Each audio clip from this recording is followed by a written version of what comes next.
Going live, going live. And we're live. How's everyone doing? Welcome to Randsanity, episode 185. 185 days consecutive that I've been doing this crazy thing. Just talking about trivia and stuff and things going on and the chaos that is what my life has become. It was always chaos, but it's just being more so now than it was before. Just because the days have blended into nonstop, one day after another, just so that's how it became what it is. 200 episode will be on the 17th of December. I'm sure I'll do something exciting for the 17th of December. My birthday's coming up in a week, so I'll have a birthday in a week. I'll do something exciting for that, I'm sure. I had to shovel snow today. I think everybody had snow. Everyone have snow today, I'm assuming. We had a snowy day. I had to deal with snow. I had to deal with like 4 inches of snow. I have an old snowblower that I got from like a garage sale forever ago. Didn't start. I got an old snowblower that I inherited for someone. It didn't work. It started, but it was snowblowing like crap. So I had to bust out the shovel. And then I was like, okay, I'm really tired of this because it's heavy and sloppy and gross. And then I went and I looked at, wait, I have all these reward points from Lowe's because I spent a lot of money at Lowe's. Lots of money. Like ridiculous amounts of money. Like if I told you how much money I spent, you'd be like, no way. In a year, I spent close to $50,000 at Lowe's. I know. It's nuts. $50,000 at Lowe's. But it gives you points. So I have all these points. I'm like, wait, I have like $500 of points. So I just bought a new snowblower. So it cost me nothing. It was like I bought like a really nice snowblower for like $100. I was totally cool with it. I was like, whatever. The points expire in like 3 weeks, so why not? Why not treat yourself, right? So that's what you should do. Treat yourself. Buy something randomly that you don't really need, but you just want. So that's what I did. I really didn't need it, but I wanted it. All right. So don't forget, hit like, hit subscribe, hit notifications, do all those things. You know what I haven't popped up forever? The Heinz verified logo, because I can't get it up anymore because it's on a different computer. So I'll have to find that and put it back up. But remember, I was in the Heinz verified with Stephen He. We shared the spotlight. I was the co-star in the series Heinz Day Trippin'. I was the driver. So I hung out with Stephen He and we had fun.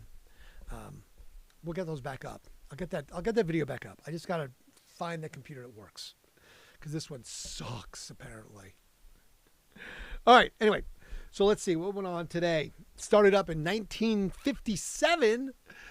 Al Priddy, like P-R-I-D-D-Y, not pretty, D-D-D. A DJ, U.S. radio station KEX in Portland, was fired after playing Elvis Presley's version of White Christmas. The station management said, it's not in the spirit of the associate with Christmas. What the hell's that? What's the spirit of Christmas? It's Elvis, for God's sakes. How would you get mad at Elvis? Didn't matter. It was 1957 or 1997 or 2007. It's Elvis. How could he be hateful on Elvis? Remember, DJs were the original social media influencers because they're the ones who got to promote and make Elvis famous by playing things like White Christmas. But then, of course, they get fired because they've got, douchebag managements. But that happens. Greetings and salutations. Flamethrower. Oh, yes, flamethrower. It's true. There is a flamethrower. Did you find the flamethrower? The flamethrower was found? Yes, the flamethrower was found. All right. I'll have to bust that. I swear I will get my computer going. I will go to CompuCenter tomorrow. I will get the proper stuff I need so I can get the computer going so I can show you the flamethrower video. Yes, I have a flamethrower. And not like the Elon Musk little like this thing's like legit. Like for reals flamethrower. Like 30 feet flamethrower. It's kind of nuts, all right? It's kind of nuts. I'm not going to lie. Anyway, 1957, we already did that one. So Elvis is still the king. Elvis is everywhere. Elvis is still the king. In 1963, the Beatles recorded and appeared on the UK television program comedy, The Morecambe and Wise Show. I've never heard of that before in my friggin' life. more Camden Wise. And I've heard a bunch of stuff doing this. So the Beatles played This Boy, All My Loving, and I Want to Hold Your Hand. They also participated in a comedy sketch with Eric Morecambe and Ernie Wise. The program was broadcast on April 18th, 1964. Wow, I don't really care about that. I don't know who Morecambe and Wise are. That's kind of useless. I mean, sometimes the information's useless. Sometimes it's pertinent. That one was kind of useless. I'm not going to lie. Sorry. It is. Now, this I found interesting because in David Bowie's case, he released Rubber Band, his first single on the Durham label. Now, this was part of a 3-track audition kit tape that Bowie did with his new manager, Keith Pitt. And they used that to try and persuade the label to sign him. Despite some good reviews in the music press, the single was a flop. And once again, he failed to break into the UK charts and get signed. So Bowie struggled to get signed. So that tells you something. Someone like David Bowie can struggle to get signed early on, then you know what? There's always hope for everybody. Maybe even me. I don't know. That's the way it works. You just have to think about it. Just keep going. Don't stop. Don't stop. Now, this is crazy. I didn't realize that the Monkees were this popular. In 1967, the Monkees album Pisces, Aquarius, Capricorn, and Jones Limited went to #1 on the U.S. album chart. Okay? But I was like, wait a second. Isn't that... There was other ones?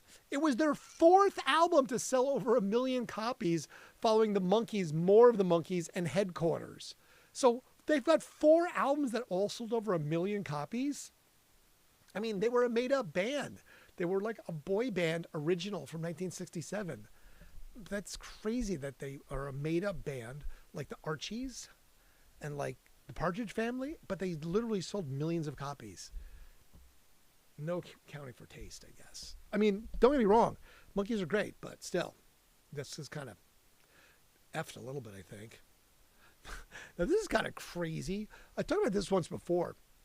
The Supremes, like one of the performers in the band, the Supremes, Cindy Birdsong, and that's her real name, okay? I mean, if you're going to be a singer, you might as well be named Birdsong. Maybe he was having a blue Christmas. Yes, maybe. But Cindy Birdsong of the Supremes was kidnapped at night point by a maintenance man who worked in the building she lived in. Yikes. She later escaped unharmed by jumping out of his car on the San Diego freeway. I mean, it's San Diego, so maybe it was traffic, but still. The kidnapper was arrested in Las Vegas 4 days later. Like, I assume that she like saved her life, because if you're kidnapping someone that clearly they know who you are because you're the maintenance man in the building, you must have more nefarious ideas than just kidnapping her, because, you know, you're busted for sure. Because if she ever gets free, it's like, yeah, it's that guy right there. The guy that cleans the building. So, yeah. The stupidly obvious. It's almost like the Loverboy guy that drowned. He got knocked over by a wave, and his 2 best friends on the boat, what did they do? I don't understand. I tried to read the other day about how he actually drowned. Yes, he got knocked off a boat in the San Francisco Bay. Sure, the water's cold, but throw the man a life raft. Throw the man a preserver. Do something. Just when you stand there and point, bro, you're drowning. Sucks. Later, we're going to keep sailing. So I don't know, man. That's just... So yes, sounds like Cindy Birdsong saved her ass by jumping out of the moving vehicle on the San Diego freeway, because I don't think the kidnapper was going to do worse things than just kidnap her at knife point. Just saying. Now this is... Now, I've seen the album cover and I didn't know the backstory, but this is kind of funny. In 1976... Pink Floyd was shooting the album cover for their album Animals. And today, December 2nd, 1976, was the first day of the photo shoot for the album cover. And now they were doing this at the Battersea Power Station in London, England. So if you've ever seen it, it's like the giant pig floating with these 2 stacks. So They had a giant inflatable pig that was lashed between the two structures of these tall towers. They brought a trained marksman with them, and he was basically hired and ready to fire his rifle if the inflatable escaped. Okay, like really? You hired a sniper to shoot the flying pig. Fair enough. But it was not needed on the first day. But on the second day, they didn't rebook this marksman. They didn't hire the sniper to come back. This time, the inflatable actually got away, and it broke free from being tied down, and it floated away. It eventually landed in Kent, which was not super close, many, many, many miles away, where it was recovered by a farmer. Now, apparently the farmer was super pissed because when it landed in his field, it scared all of his cows because a giant pig landed in the farmer's field. Okay, I think that's kind of funny. All right, fine. They did try and find him. All right, well, fine. That's good. Because I was going to say that. Thank you, Jill. I appreciate the follow-up of trying to find out what happened to him, because I was like, that's just crazy, you know? That's just ridiculous. Yes, how does this poor man drown? A 25-foot wave, that's pretty big. So maybe he got knocked down and dragged under the boat or something. I don't know. We're talking about Loverboy, who drowned by getting knocked off a boat in the San Francisco Bay. That's all. No, I don't know. This one, do you get do you get a little upset, or do you give him the award of a good guy for this one? In 1978, Rod Stewart was #1 on the UK singles chart with "Do You Think I'm Sexy?" Do you think I'm sexy? Yeah, yeah. So it was the 5th UK chart topper for Rod Stewart. But a plagiarism lawsuit by a Brazilian musician, George Ben Jor, confirmed that the song had been derived from his composition of Taj Mahal. Apparently, Rod Stewart agreed to donate all his royalties from the song to the United Nations Children's Fund. So he was busted cold. I mean, if you have to agree, you know, now see, it says never, finally it said I could invite a guest. That's so weird. Yeah, I mean, I guess if you're going to admit to it, you have to, like, at that point, kind of say, okay, yeah, I'm busted. I pretty much admit it, so I'll go ahead and donate all of the proceeds. Right? I mean, you're busted cold if you do that. You kind of gave it up. Just thinking that that's the way that works. More radio station stuff. Basically, in 1978, this DJ in Louisville, Kentucky, spliced together 2 versions of a song as a going-away gift for his wife during their divorce. So the emotional duet struck a chord with listeners, and it quickly went into regular rotation, this prank song. The requests exploded, and stations nationwide started airing this guy's version of these 2 mixed songs. The attention pushed Columbia Records to produce an official duet song. They paired Neil Diamond and Barbra Streisand in a studio, and it became a chart topper in 1978. Just because this guy at a radio station, WAKY in Louisville, Kentucky, basically built these 2 songs together to give to his wife as a take a hike song. So again, DJs to the rescue to create an actual #1 chart topper, because he just said, you know what, I'm going to make this song for my wife. Yeah, I know. Thanks a lot for that one. The camera was a little early.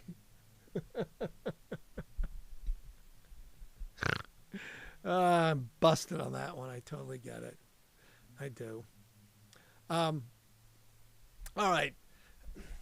I'll report it just because it's Michael Jackson. 1983, MTV aired the full 14-minute Michael Jackson Thriller video. It was for the very first time.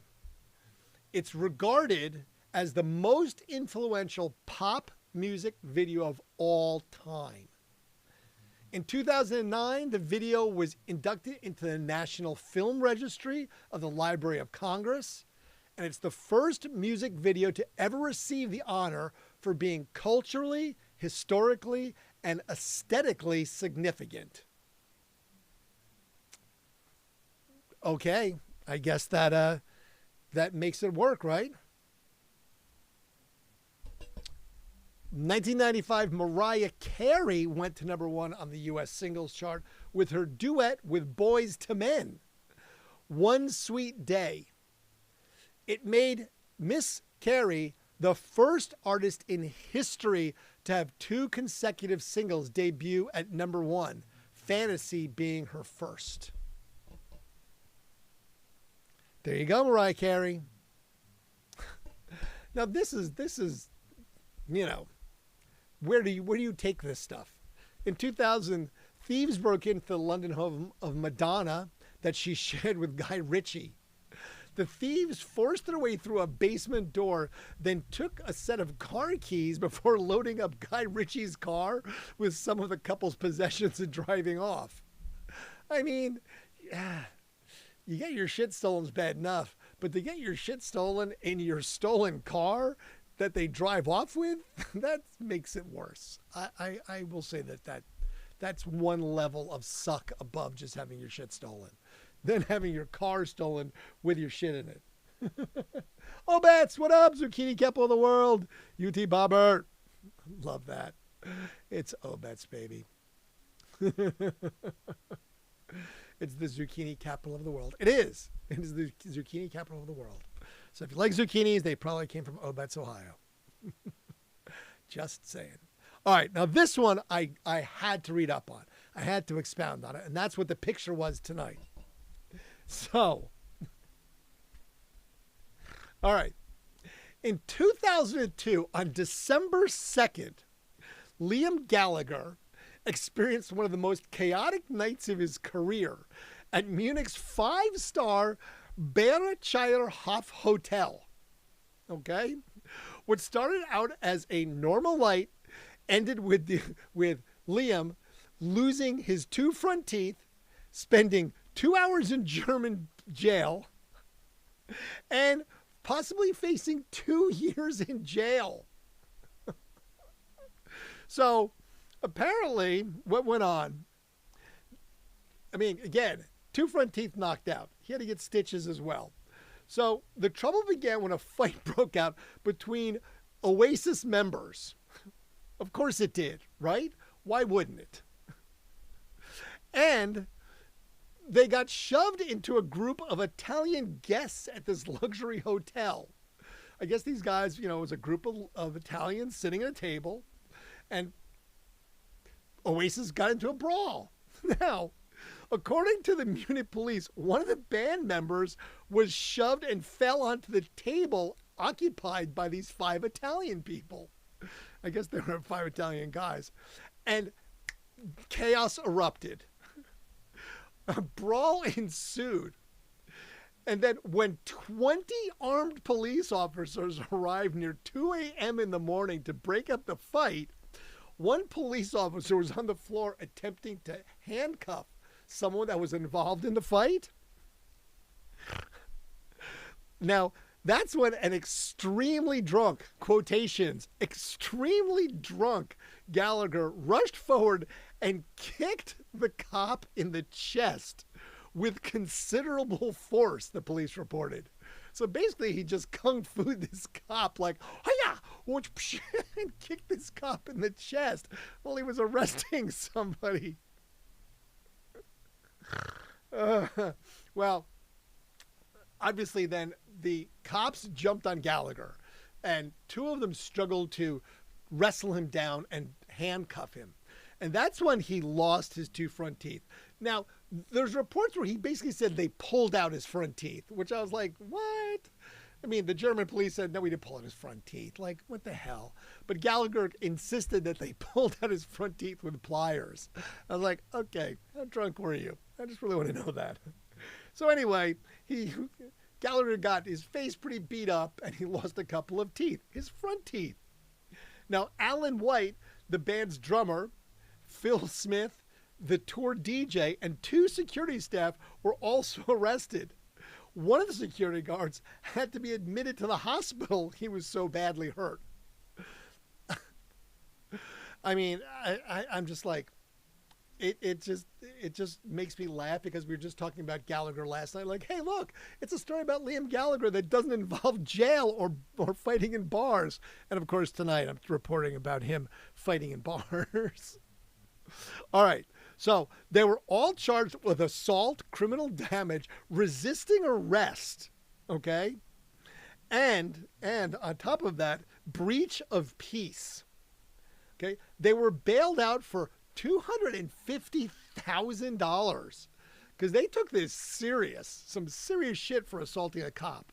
So approximately that was, at that time, it really didn't, it did cause some consequences because immediately Oasis had to cancel their Munich concert at the very last minute. They also had to reschedule their Hamburg show while, of course, Gallagher underwent emergency surgery to have his teeth replaced. A police spokesman basically said that, and remember, this is like a 5-star, super upscale bougie hotel. So the cop said that the band's behavior made the upscale hotel seem like a zoo. They were all totally drunk. We will continue our investigation, but we consider the level of bail shows how seriously we take this matter. Liam Gallagher, who is 30 and has been portrayed as a more mellow man since he met his girlfriend, the All Saints singer Nicole Appleton, but obviously the latest allegations may confound the image of this reformed man. So the German police were having none of this. They literally were having none of it. I tried to follow up and find a little follow-up on the story. He did not spend 2 years in jail, but he did spend a lot of money, I guess, and the courts did not go to jail for this. So you have to love that. You have to love that they are just scrappers. They just scrap always. I mean, God love the Gallagher brothers. Noel has not lost any teeth, just so you know.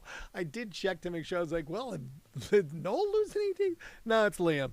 Liam seems to be the bad boy ass kisser. He just does it. Now, speaking of ass kicking and police, this is just mistaken identity.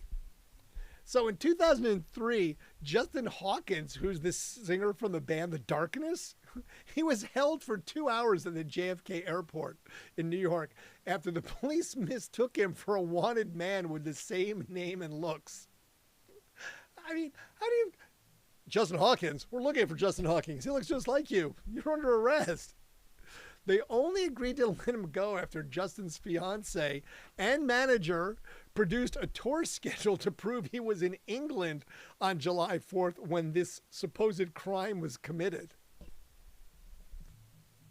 I mean, think about that. I know someone that they got their ID stolen and then they got contacted by the police because they're like, yeah, we need you to come down to the police station. He's like, okay.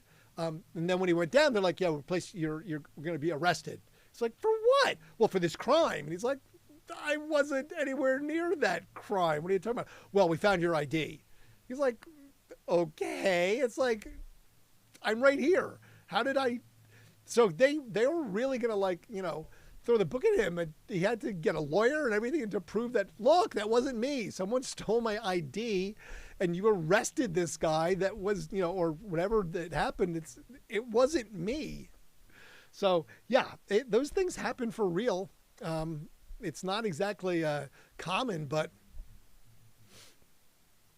that's kind of crazy if you think about it. I just find that to be kind of funny. All right. So Ozzy Osbourne gets the of the day for being the good guy. So in 2007, Sharon and Ozzy made more than $800,000 for charity after they sold off some of their stuff from their former U.S. home. Items included the family's custom pool table for $12,000, a pair of Ozzy's trademark round glasses for $6,000, the beaded wire model of the Eiffel Tower that adorned the kitchen, $10,000, and a white skull adorned trainers worn by Ozzy sold for $3,000. So Ozzy and Sharon, good job making all that nice money for charity, selling your crap. We're glad you sold your crap. You didn't probably need it anyway. That's the way it works because you have a lot of crap. Now this I found to be telling. In a good way, though. Don't get me wrong. This is in a good way. In 2012, Led Zeppelin received a prestigious award from then President Barack Obama for their significant contributions to American culture and arts. Dressed in black suits and bow ties, Robert Plant, John Paul Jones, and Jimmy Page, all three surviving members of Led Zeppelin, were among a group of artists who received Kennedy Center honors at a dinner event at the White House. In his tribute to the band, President Obama said, when Jimmy Page, Robert Plant, John Paul Jones, and John Bonham burst onto the musical scene in the late 1960s, the world never saw it coming. The president thanked the former band members for behaving themselves at the White House, given their history of hotel rooms being trash and mayhem all around. Well, that's because of the famous Riot House on Sunset Strip. I stayed at the Riot House. We went and saw U2 once. But yes, the Riot House. Oh, that's pretty funny, though. Thank them for behaving. How nice. In 2013, Roger Taylor and Brian May opened the Queen Studio Experience, an exhibition of Queen memorabilia at Mountain Studios in Switzerland, where they had recorded many classics spanning 7 albums and where Freddie Mercury recorded his last vocals. The exhibition would open to the public a day later. So if you make it to Switzerland, go see the Queen Studio Experience. I have not been to Switzerland lately to do that, so we'll have to put that on the bucket list of things to do. I mean, why not, right? In 2016, the band Duran Duran said they were outraged and saddened at losing a high court fight to reclaim their U.S. rights to some of their most famous songs. The group had argued that the U.S. copyright laws gave them the right to call for a revision of copyright after 35 years. Bands' songs, Girls on Film, Rio, and A View to Kill were among the disputed tracks. So I'm wondering what happened. Are those public domain? Can we go start singing those?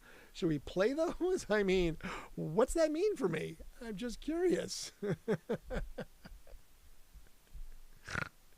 That's just, one of those things. Let's see. In 1988, the movie Naked Gun with Liam Neeson premiered in Hollywood, California. I love the Naked Gun movies. They're just ridiculously silly. And Liam Neeson is always funny in those. How did this ever occur? I want to know. In 2003, Paris Hilton had a reality TV show with Nicole Richie.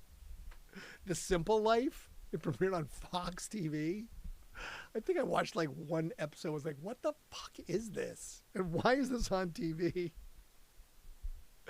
In 2023, Kiss played their last show of the End of the Road tour at Madison Square Garden in New York City. At the end of the show, for the encore, they performed it by the preview of digital avatars of the band. Ugh. Does that mean Kiss is going to be with us forever as digital avatars? I hope not. Just saying. And then, as far as Liam goes, Liam Gallagher, he tweeted something tonight on December 2nd saying, big announcement coming soon. And it's inevitable. So let's see what Liam's going to announce. Is Oasis going to retour? They're going to go back and come back on the road? They're going to get back together? What it is? He had millions of people view this tweet just a little while ago. So we'll see what Liam's up to. So I don't know. Fingers crossed. Maybe the band will come back out and they'll do another tour this summer. As opposed to playing only the giantest of giant cities where tickets were outrageously priced and hard to get. We'll see. All right, born on this day, Steve Bauer. Steve Bauer. No one knows who Steve Bauer is. I had to look up who it is, though. Because I was like, wait, I know. You know what? It's Manny from Scarface. It was, remember Manny who got killed because he dated Scarface's sister? Yeah, that happens. He was 69 today. Lucy Liu, the actress Lucy Liu, 57 today. Rick Savage, the bass player from Def Leppard, the one that has both arms, not the drummer. 65 today. Nate Mendel, the bass player from the Foo Fighters, 57 today. Chris Wolsterholm, the bass player from Muse, 47 today. And happy birthday to Britney. 44 years old today. Good old Britney Spears. Gotta love Britney. Britney. She's had it tough. And the only people I found of any significant note that died today that I cared about was Desi Arnaz from the I Love Lucy show. Lucy, you got some splaining to do. He died at the age of 69 on this day in 1986. And Marty Feldman. You know who Marty Feldman is? He was Igor in the movie Young Frankenstein. So if you've ever seen Young Frankenstein, he was Igor. Was your hump on the other side earlier? He had those crazy eyes. Yes, he died at 49. Poor Marty Feldman. He looked like he was much older than 49. I'm just saying. If you've seen the movie, he just looks a little older. I think that had to do with whatever made his eyes look so eye-like. I don't know. That's the way that works. Anyway, I'm happy the snow is no longer coming down, that I will not have to shovel again tomorrow. Even though I do buy a new snowblower with my saved earnings, so it didn't cost me anything.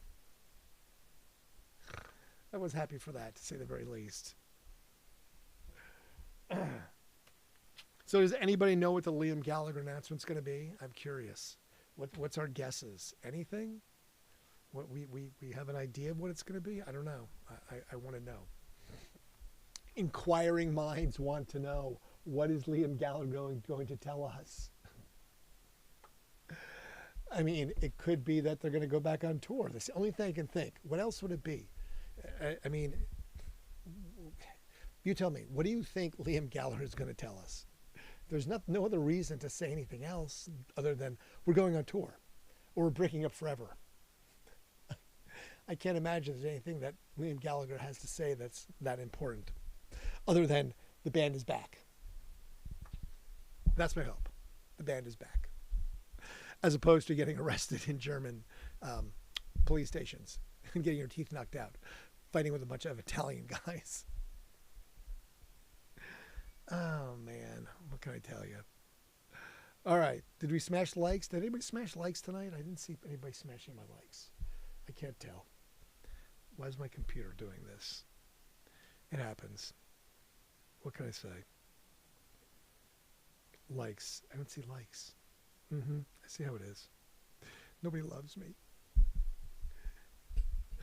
All right. I'm tired. I got up way too early this morning, so I'm going to go. I'm going to depart and leave all you fine humans to find other things to occupy the rest of your evening with and into tomorrow and beyond. I look forward to seeing you all tomorrow, Wednesday, December the 3rd, at 11 p.m. as I do this again nightly. And I try and impart the wisdom of the ages of what happens in the music world with you. Any suggestions, let me know. I'll take them under advisement. Yep, sure will. All right. On that note, I will, in fact, tell you all adieu. Thank you, friends. I'm going to fade to black.